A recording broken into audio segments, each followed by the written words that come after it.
ರಾಜ್ಯಪಾಲರಿಗೆ ಹಿಂದೂ ಸಂಘಟನೆಗಳ ಮನವಿ, ಗೋ ಸಂರಕ್ಷಣಾ ಕಾಯ್ದೆ ತಿದ್ದುಪಡಿ ಮಂಡಿಸದಂತೆ ಕ್ರಮ ಕೈಗೊಳ್ಳಬೇಕು.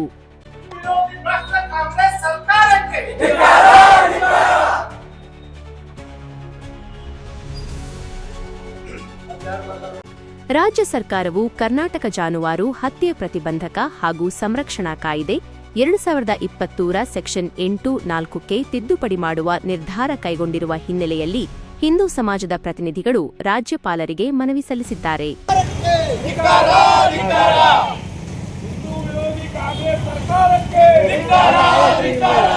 ಮನವಿಯಲ್ಲಿ ಅವರು ಪ್ರಸ್ತಾವಿತ ತಿದ್ದುಪಡಿ ಸಂವಿಧಾನದ ಆಶಯಕ್ಕೂ ರಾಜ್ಯದ ಹಾಗೂ ಹಿಂದೂ ಸಮಾಜದ ಹಿತಾಸಕ್ತಿಗೂ ವಿರುದ್ಧವಾಗಿದೆ ಎಂದು ಆರೋಪಿಸಿದ್ದಾರೆ.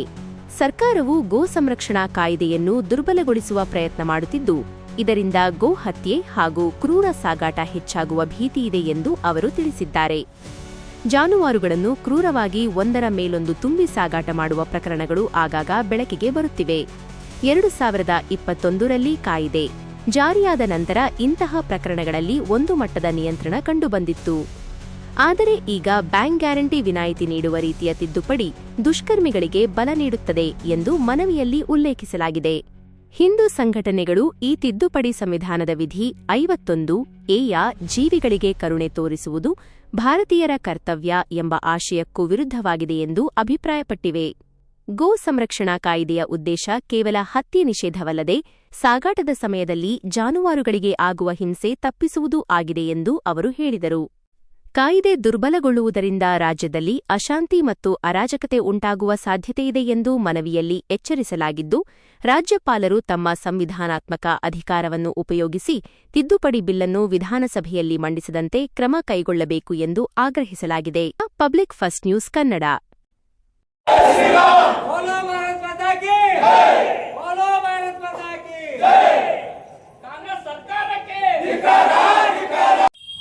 ನಾವೆಲ್ಲ ಇವತ್ತಿನ ದಿವಸ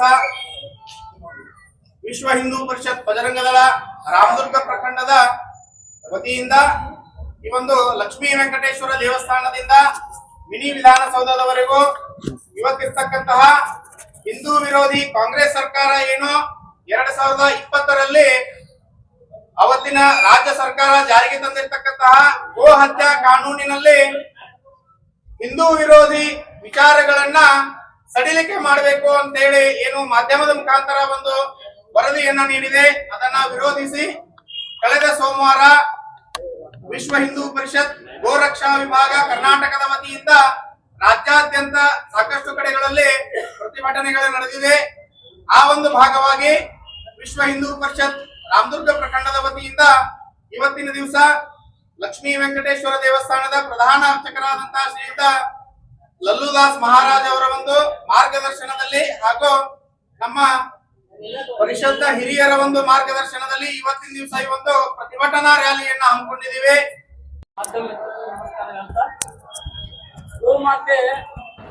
ಗೋಮಾತೆ ಸೇವೆಯನ್ನು ನಾವು ಹಿಂದೂಗಳು ಮಾಡಿದ್ದ ಕರೆ ಆದ್ರೆ ಅದು ನಿಜವಾಗಿದ್ರೆ ಗೋಮಾತೆ ಸೇವೆಯನ್ನು ನಾ ಇಲ್ಲಿ ಮಾಡಿದ್ನಂದ್ರ ನನಗೆ ಗೊತ್ತಿಲ್ಲಾರ್ದ ನನ್ನ ಕಷ್ಟವನ್ನು ನಿವಾರಣೆ ಆಗಿರ್ತಂತ ಹೇಳಿ ನಾನು ಪ್ರತ್ಯಕ್ಷವಾಗಿ ಮತ್ತು ಪ್ರಮಾಣಿಸಿ ನಾನು ಕಂಡೀನಿ. ಹೀಗಾಗಿ ಹಿಂದೂ ಧರ್ಮದ ಒಬ್ಬ ಯುವಕನಾಗಿ ಹಿಂದೂ ಧರ್ಮದ ಪರವಾಗಿ ನಾನು ನನ್ನ ಉಸಿರಿನವರೆಗೂ ಮತ್ತು ನನ್ನ ಪೀಳಿಗೆಯೂ ಕೂಡ ಇದನ್ನ ಹಿಂದೂ ಧರ್ಮವನ್ನ ಬಿಡಬೇಡ್ರಿ ಅಂತ ಹೇಳಿ ಈ ಸಂದರ್ಭದಲ್ಲಿ ಹೇಳ್ತೀನಿ. ಮತ್ತೆ ಸರ್ಕಾರ ಕಾಂಗ್ರೆಸ್ ಸರ್ಕಾರ ಈಗಲ್ಲ, ಅಂದಿನಿಂದ ಎಂದು ಕಾಂಗ್ರೆಸ್ ಸರ್ಕಾರ ಇಲ್ಲಿ ಉದಯ ಆಯ್ತು ಅಂದಿನಿಂದ ಗೋವನ್ನ ಕಡಿಲಿಕ್ಕೆ ಬಹಳ ಒಂದು ಪ್ರೋತ್ಸಾಹ ಕೊಡ್ತಾ ಬರ್ತಾ ಇದೆ. ನಾವು ಇಂದು ಅಂದು ಎಂದೆಂದು ಇದ್ರ ವಿರೋಧ ಹೋರಾಟ ಮಾಡೇ ಮಾಡ್ತೀವಿ. ನಾವಾಗ್ಲಿ ನಮ್ಮ ಸರ್ಕಾರ ಆಗ್ಲಿ ಕಾಂಗ್ರೆಸ್ ಸರ್ಕಾರ ವಿರೋಧ ಇದರಿಂದ ಪ್ರತಿಭಟನೆ ಇದ್ದೇ ಇರ್ತದೆ. ಹೀಗಾಗಿ ಇನ್ನು ಮುಂದೆ ಇಂಥ ಕಾರ್ಯಗಳನ್ನ ಕಾಂಗ್ರೆಸ್ ಸರ್ಕಾರ ಯಾವತ್ತೂ ತಗೋಬಾರ್ದು ಅಂತೇಳಿ ನಾವು ಈ ಮುಖಾಂತರ ಈ ವೇದಿಕೆಯ ಮುಖಾಂತರ ತಮ್ಮೆಲ್ಲ ಮತ್ತು ಮಾಧ್ಯಮ ಮಿತ್ರರಿಗೆ ಹೇಳಿ ನನ್ನ 2 ಮಾತುಗಳನ್ನು ಮುಗಿಸ್ತೀನಿ.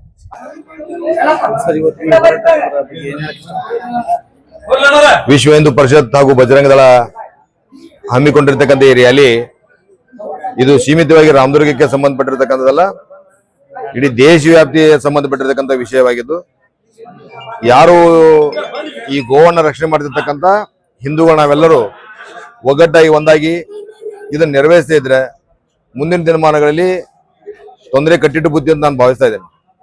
ಯಾಕಂದ್ರೆ ಒಂದಾನೊಂದು ಕಾಲದಲ್ಲಿ ಎಲ್ಲ ಊರೊಳಗೂ ಸಹಿತ ಗೋವುಗಳನ್ನ ಗೋಮಾತೆ ಅಂತ ಪೂಜೆ ಮಾಡ್ತಿದ್ರು. ಇವತ್ತು ಗೋಮಾತೆ ಇರ್ತಕ್ಕಂಥದ್ದು ಎಲ್ಲನೂ ಕಟಕರ ಕೈಯಲ್ಲಿ ಸಿಕ್ಕು ಗೋಮಾತೆ ಇರಲಂತ ಪರಿಸ್ಥಿತಿ ನಿರ್ಮಾಣ ಆಗ್ಯದ. ನಮಗೆ ಹಾಲು ಬೇಕು, ಮೊಸರು ಬೇಕು, ಮಜ್ಜಿಗೆ ಬೇಕು, ತುಪ್ಪ ಬೇಕು, ಬೆಣ್ಣೆ ಬೇಕು. ಆದ್ರೆ ತಿನ್ಲಿಕ್ಕೆ ಉಣ್ಲಿಕ್ಕೆ ಎಲ್ಲಾನು ಬೇಕು, ರೊಕ್ಕ ಕೊಟ್ಟರೆ ಎಲ್ಲ ಸಿಗ್ತದ ಖರೆ. ಆದ್ರೆ ಗೋವು ಸಿಗೋದಿಲ್ಲ. ಒಂದು ತಾಯಿ ಇವತ್ತಿನ ದಿವಸ ಓಣಿಯೊಳಗೆ ಬಂದಂದ್ರೆ ಅದರ ಹಣಿ ಮೇಲೆ ಕುಂಕುಮ ಹಚ್ಚಿ ತಿಲಕವನ್ನಿಟ್ಟು ಪೂಜೆ ಮಾಡಿರ್ತಕ್ಕಂಥ ಒಂದು ಕಾಲದೊಳಗೆ ಇವತ್ತು ನಾವು ನೋಡ್ತಾ ಇದ್ದೀವಿ. ಇವತ್ತು ಮಕ್ಕಳಿಗೆ ಮುಂಜಾನೆ ಆದ ತಕ್ಷಣ ಮಕ್ಕಳನ್ನ ಸಂರಕ್ಷಣೆ ಮಾಡಿ ಮಕ್ಕಳಿಗೆ ಬುಕ್ಕು, ಪೆನ್ಸಿಲು, ಬುಕ್ಕನ್ನು ಕೊಟ್ಟು ಕಳಿಸುವಂಥದ್ದು ಒಂದಾಗ್ಯದ. ಮಕ್ಕಳಲ್ಲಿ ಆಟ ಇಲ್ಲ, ಪಾಠ ಇಲ್ಲ, ಗೋವಿನ ಹಾಲಿಲ್ಲ. ಇವತ್ತು ಕಲಬೆರಕೆ ಹಾಲು ಕುಡಿದ್ರೆ ಇವತ್ತಿನ ಬದುಕಿರ್ತಕ್ಕಂಥ ಮಕ್ಕಳು ದಿನನಿತ್ಯ ಜೀವನದೊಳಗೆ ಆರೋಗ್ಯದ ಹಿತದೃಷ್ಟಿಯಿಂದ ಎಲ್ಲವನ್ನು ಕಳ್ಕೊಂಡಿರ್ತಕ್ಕಂಥ ಒಂದು ಕಾಲ ಅದ. ಇವತ್ತು ಡ್ರಗ್ಸ್ ಮಾಫಿಯಾ ಆಗಿರ್ಬೋದು, ಇವತ್ತು ಬೇರೆ ಬೇರೆ ರಂಗದೊಳಗೆ ಸರ್ಕಾರ ಅದಕ್ಕೆ ಕುಮ್ಮಕ್ಕು ಕೊಡಿರ್ತಕ್ಕಂಥ ನೋಡಿದಾಗ ಇವತ್ತು ದೇಶವನ್ನ ಸಂಪೂರ್ಣವಾಗಿ ಸ್ವತಂತ್ರಾನಂತರ ಸ್ವತಂತ್ರ ಪೂರ್ವದೊಳಗೆ ಏನು ದೇಶವನ್ನು ಇಟ್ಕೊಂಡಿದ್ರಲ್ಲ ಪರಕೀಯರ ಕೈಯಲ್ಲಿ ಕೊಟ್ಟಿರ್ತಕ್ಕಂಥದ್ದು ಇವತ್ತು ನಾವು ಪರಕೀಯರ ಕೈಯಲ್ಲಿ ಇದೀವಿ ಅನ್ನೋಂಥ ಒಂದು ಭಾವಿಸ್ತಾ ಇದೆ. ಅದಕ್ಕೆ ದಯವಿಟ್ಟು ನಾವು ವಿನಂತಿ ಮಾಡ್ಕೊಂತೀನಿ, ಮಾಧ್ಯಮದ ಮುಖಾಂತರ ವಿನಂತಿ ಮಾಡ್ಕೊತಾ ಇದೀನಿ. ಇವತ್ತು ಗೋ ರಕ್ಷಣೆಯನ್ನು ಮಾಡದೇ ಇದ್ರೆ ಸರ್ಕಾರಕ್ಕೆ ಉಳಗಾಲಿಲ್ಲ. ಯಾವತ್ತು ಈ ದೇಶ ಭಕ್ತರಾಗಿರ್ತಕ್ಕಂಥ ಶ್ರೀರಾಮಚಂದ್ರ ಇರ್ಬೋದು, ಎಲ್ಲರೂ ಇವತ್ತಿನ ದಿವಸ ಮೊದಲು ನಾವು ಹೇಳ್ತಾ ಇದ್ದೀವಿ ರಾಮರಾಜ್ಯ ಆಗ್ಬೇಕು, ರಾಮರಾಜ್ಯ ಆಗ್ಬೇಕಂತ. ಎಲ್ಲಿದೆ ರಾಮರಾಜ್ಯ? ರಾಮರಾಜ್ಯ ಕನಸಿನಲ್ಲಿ ಮಾತ್ರ ರಾಮರಾಜ್ಯವನ್ನು ಕಟ್ತಾ ಇದ್ದೀವಿ. ಆದ್ರೆ ಹಿಂದಿನ ಸರ್ಕಾರ ಗೋಹತ್ಯೆ ನಿಷೇಧ ಕಾಯ್ದೆಯನ್ನ ಸಂಪೂರ್ಣವಾಗಿ ಜಾರಿ ಮಾಡಿದ್ರು ಸಹಿತ ಇವತ್ತು ಬಂದಿರತಕ್ಕಂಥ ಸನ್ಮಾನ್ಯ ಶ್ರೀ ಸಿದ್ದರಾಮಯ್ಯ ಸರ್ಕಾರ ಇದನ್ನ ಗಾಳಿಗೆ ತೂರಿ ತಮ್ಮದೇ ಆಗಿರ್ತಕ್ಕಂಥ ಒಂದು ವಾಕ್ ಸ್ವಾತಂತ್ರ್ಯ ಮುಖಾಂತರವಾಗಿ ಇವತ್ತಿನ ದಿವಸ ಅದನ್ನ ಅಲ್ಲಗಳೆಯುವಂತ ಪ್ರಯತ್ನ ಮಾಡ್ತಾ ಇದೆ. ಅದಕ್ಕೆ ದಯವಿಟ್ಟು ಸರ್ಕಾರ ಎಚ್ಚೆತ್ತುಕೊಂಡು ಇದರ ಜೊತೆಗೆ ಕಾರ್ಯರೂಪಕ್ಕೆ ಬರದೇ ಇದ್ರೆ ಮುಂದಿನ ದಿನಮಾನಗಳಲ್ಲಿ ಕುಡಿಲಿಕ್ಕೆ ಹಾಲು ಸಿಗೋದಿಲ್ಲ. ಆಲ್ಕೋಹಾಲ್ ಅಂತ ಏನಿದೆಯಲ್ಲ, ಆಲ್ಕೋಹಾಲ್ ಕುಡಿದು ಬದುಕುವಂತ ಮಕ್ಕಳನ್ನ ಆಗ್ಬೇಕಂತ ಬಯಸ್ತಾ ಇದೀವಿ. ಅದಕ್ಕೆ ದಯವಿಟ್ಟು ಮಾಧ್ಯಮದ ಮುಖಾಂತರ ಇನ್ನೊಂದು ಸಲ ನಾವು ಕಿಮ್ಮತ್ ಹೇಳ್ತಾ ಇದೀನಿ, ಈ ಗೋಹತ್ಯೆ ನಿಷೇಧ ಕಾಯ್ದೆಯನ್ನ ಸಂಪೂರ್ಣವಾಗಿ ಜಾರಿಗೆ ತರದೇ ಇದ್ರೆ ನಾವು ಇವತ್ತು ದಿವಸ ಉತ್ತರ ಪ್ರದೇಶದಲ್ಲಿ ಇರ್ತಕ್ಕಂಥ ಮುಖ್ಯಮಂತ್ರಿಗಳಾಗಿರ್ಬೋದು, ಗುಜರಾತ್ ನಲ್ಲಿ ಇರ್ತಕ್ಕಂಥ ಮುಖ್ಯಮಂತ್ರಿ ಆಗಿರ್ಬೋದು, ಮಹಾರಾಷ್ಟ್ರದಲ್ಲಿರ್ತಕ್ಕಂಥ ಮುಖ್ಯಮಂತ್ರಿ ಆಗಿರ್ಬೋದು, ಎಲ್ಲ ಇವತ್ತಿನ ದಿವಸ ಆಸಾಂನಲ್ಲಿ ಮುಖ್ಯಮಂತ್ರಿ ಆಗಿರ್ಬೋದು, ಇವತ್ತೇನೋ ಒಂದು ನಿರ್ಣಯ ತೆಗೆದುಕೊಂಡಿದಾರ ಆ ನಿರ್ಣಯಕ್ಕೆ ಕರ್ನಾಟಕದ ಘನ ಮುಖ್ಯಮಂತ್ರಿಯವರು ಬದ್ಧರಾಗಬೇಕು. ಜೊತೆಗೆ ಇವತ್ತಿನ ದಿವಸ ಕರ್ನಾಟಕದ ಮಾನವೀಯತೆಯ ಮೌಲ್ಯವನ್ನ ಎತ್ತಿ ಹಿಡಿಬೇಕು ಅನ್ನುವಂಥದ್ದನ್ನ ನಾವು ಸಿದ್ದರಾಮಯ್ಯ ಸಾಹೇಬರಿಗೆ ರಾಮದುರ್ಗ ವತಿಯಿಂದ ಒತ್ತಾಯವನ್ನು ಮಾಡ್ತಾ ಇದ್ದೀವಿ. ಸರ್, ಪುಣ್ಯಕ್ಷೇತ್ರಗಳಿಗೆ ಹೋಗ್ತಾರೆ ಸಿಎಂ ಅವರು, ನಾನು ಬಿರಿಯಾನಿ ತಿನ್ನೋಗಿದೆ ಅಂತ ಏನೋ ಮಾತು ಬರ್ತಾ ಇದೆ, ಅದಕ್ಕೆ ಏನ್ ಹೇಳ್ತೀವಿ ಸರ್? ವೈಯಕ್ತಿಕವಾಗಿ ಸಿದ್ದರಾಮಯ್ಯ ಸಾಹೇಬರಿಗೆ ಇವತ್ತಿನ ದಿವಸ ನಾಟಿ ಕೋಳಿ ಬಗ್ಗೆ ಪ್ರೀತಿ ವಿಶ್ವಾಸ ಜಾಸ್ತಿ ಇದೆ. ಆದ್ರೆ ಅದ್ರ ಬಗ್ಗೆ ನಾನು ಇದನ್ನ ಟೀಕಾ ಮಾಡಕ್ ಹೋಗುದಿಲ್ಲ. ಅದನ್ನ ಮಾಧ್ಯಮದ ಮುಖಾಂತರ ಅವ್ರನ್ನೇ ಕೇಳ್ಬೋದು. ಯಾಕಂದ್ರೆ ಪ್ರತಿಯೊಂದು ಸೈಲೂ ಸಹಿತ ಇವತ್ತಿನ ದಿವಸ ಅವರೇ ಎಲ್ಲಿ ಹೋದ್ರು ಸಹಿತ ಅವ್ರಿಗೆ ಗೋವಿನ ಬಗ್ಗೆ ಇದಿಲ್ಲ, ಅದ್ರ ನಾಟಿ ಕೋಳಿ ಬಗ್ಗೆ ವಿಶ್ವಾಸ ಇದೆ. ನಾಟಿ ಕೋಳಿ ತಿಂದು ಅವರು ಮುಖ್ಯಮಂತ್ರಿಯಾಗಿ 5 ವರ್ಷ ಕಾಲವನ್ನು ಮಾಡಲಿ ಅಂತ ನಾನು ಬಯಸ್ತಾ ಇದ್ದೀನಿ. ಸರ್, ಒಟ್ಟಾರೆಯಾಗಿ ಗೋ ರಕ್ಷಣೆ ಬಗ್ಗೆ ಹೇಳಬೇಕಂದ್ರೆ ಒಂದೇ ಮಾತಲ್ಲಿ ಏನು ಹೇಳ್ತೀವಿ ಸರ್? ಗೋ ಉಳಿದ್ರೆ ನಾವು ಉಳಿಲಿಕ್ಕೆ ಸಾಧ್ಯ ಇದೆ. ಇವತ್ತು ದಿವಸ ಗೋ ಉಳಿಲಿಲ್ಲ ಅಂದ್ರೆ ನಾವು ಉಳಿಲಿಕ್ಕೆ ಸಾಧ್ಯ ಇಲ್ಲ. ಆಗಲ್ಲ ನಾ ಹೇಳಿದಾಗೆ ನಮಗೆ ಹಾಲು ಬೇಕು, ಮೊಸರು ಬೇಕು, ಬೆಣ್ಣೆ ಬೇಕು, ತುಪ್ಪ ಬೇಕು, ಎಲ್ಲ ಬೇಕು ಕರೆ. ಆದ್ರೆ ನಾವೆಲ್ಲರೂ ಇವತ್ತಿನ ದಿವಸ ಅದನ್ನ ರಕ್ಷಣೆ ಮಾಡದೇ ಇಲ್ಲ. ಇವತ್ತಿನ ದಿವಸ ಒಂದು ಊರೊಳಗ ನಾವು ಗೋವಿನ ಸಗಣಿ ಮುಖಾಂತರವಾಗಿ ವಿಭೂತಿಯನ್ನು ಧರಿಸ್ತಾ ಇದ್ದೀವಿ. ಗೋವಿನ ಸಗಣಿ ಮುಖಾಂತರವಾಗಿ ಬೇರೆ ಬೇರೆ ಒಂದು ಆರೋಗ್ಯಕ್ಕೆ ದೃಷ್ಟಿಯಿಂದ ಇವತ್ತು ಹೊಲಗಳಿಗೆ ಗೊಬ್ಬರವನ್ನು ತಯಾರು ಮಾಡ್ತಾ ಇದ್ದೀವಿ.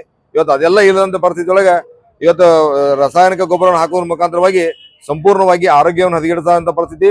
ಇವತ್ತು ಕ್ಯಾನ್ಸರ್ ಮತ್ತು ಕಾಲರಾ ಬಂದಿರತಕ್ಕಂಥ ನಾವು ನೋಡ್ತಾ ಇದ್ದೀವಿ. ಅದಕ್ಕೆ ಗೋ ರಕ್ಷಣೆ ಮಾಡದೇ ಇದ್ರೆ ಇವತ್ತು ಏನು ಮಾಡ್ಲಿಕ್ಕೆ ಸಾಧ್ಯ ಇಲ್ಲ. ಸರಿ, ನಮ್ಮೂರಲ್ಲಿ ಬಂದ್ರೆ ಏನು ಕೈಪಲ್ಲೆ ಬಜಾರಲ್ಲಿ ತುಂಬಾ ಗೋಗಳು ಓಡಾಡ್ತಾ ಇದಾವೆ. ಅದಕ್ಕೊಂದು ರಕ್ಷಣೆ ಒಂದು ಮನೆ ಮಾಡ್ಬೇಕಂತ ಹೇಳಿ ನಾವು ಈಗಾಗಲೇ ಒಂದು ಬಜಾರ್ನಲ್ಲಿ ಇರ್ತಕ್ಕಂಥ ಎಲ್ಲ ವ್ಯಾಪಾರಸ್ಥರು ಕೇಳ್ಕೊಂಡ್ರು, ಆದ್ರೂ ಕೂಡ ಇನ್ನೂ ಜಾರಿಗೆ ಬರ್ತಾ ಇಲ್ಲ. ಅದ್ರ ಬಗ್ಗೆ ಸರ್, ಇವತ್ತು ಬೀದಿಯ ದನಗಳಾಗಿರ್ತಕ್ಕಂಥದ್ದು ಬಹಳ ಕಮ್ಮಿ ಅದಾವ. ಇವತ್ತು ಮಾಲಕರ ದನಗಳು ಹೆಚ್ಚಾಗ್ಯದಾವ.